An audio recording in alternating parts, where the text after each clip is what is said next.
You also want to focus on the foods that are optimal for your gut health.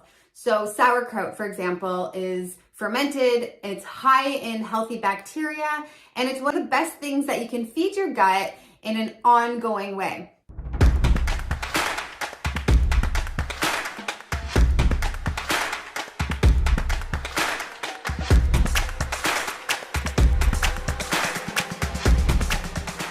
The way that you break your fast and transition back into foods is such a critical component, and it's actually just as important as the fasting period itself.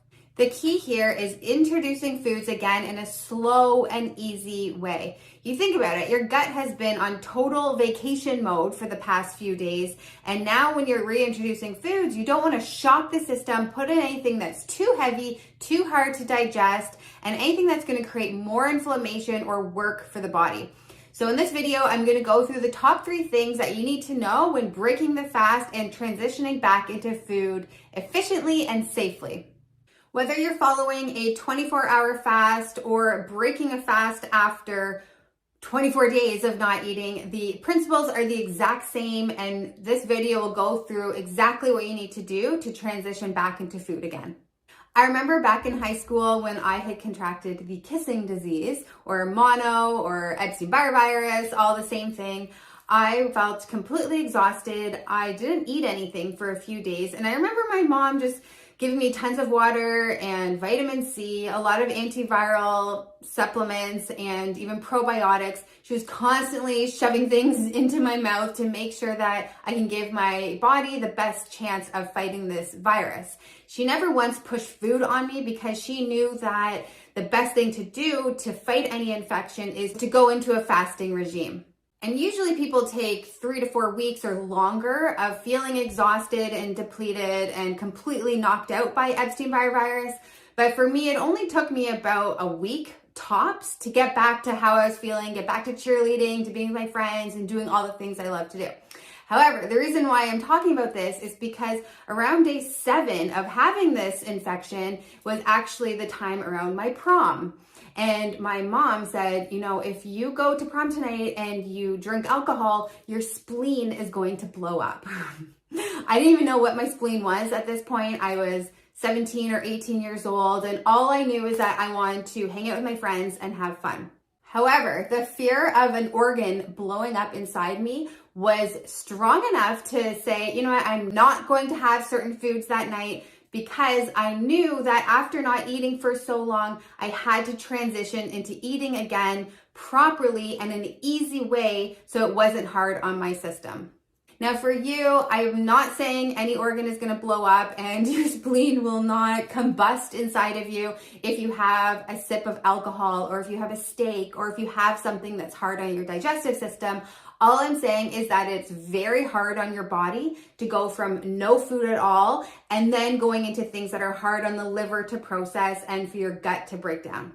And when you think about it that way, that's really the most important part of transitioning from a fast. You want to avoid things like alcohol, red meat, processed sugars, anything that is synthetic or processed, anything where the body is trying to understand what is what. You're really trying to integrate back into eating so your digestive system, the enzymes in your mouth, in your stomach, in your gut even, have a chance to kind of rebuild and to get back into working mode. I would also focus on things that are not raw. So if you were going to break the fast with a salad, for example, try to do steamed vegetables instead. My favorite way to break a fast is with bone broth or with vegetable soups. So you're getting a wide variety of different vegetables, steaming them up, blending them up, or even boiling them on the stove and making sure that they're in an easy digestible form. You also want to focus on the foods that are optimal for your gut health. So sauerkraut, for example, is fermented, it's high in healthy bacteria, and it's one of the best things that you can feed your gut in an ongoing way. So coconut kefir would also be another option. Olives would be great. And then focusing on the foods that are higher in fat. So even breaking your fast with half an avocado and sauerkraut would be the best combination. I would lay off anything animal protein for at least a day after a fast. So not having any chicken, turkey, even eggs. I would stay away from the things that are high in amino acids and require more digestive enzymes to break down. So instead, you can make a protein smoothie, something that is easy to break up in your system. If you haven't already, check out the video that I talk all about the anti-cancer smoothie. That's a really easy way to put the foods together and have it in a way that your body does not have to work hard to assimilate and absorb it.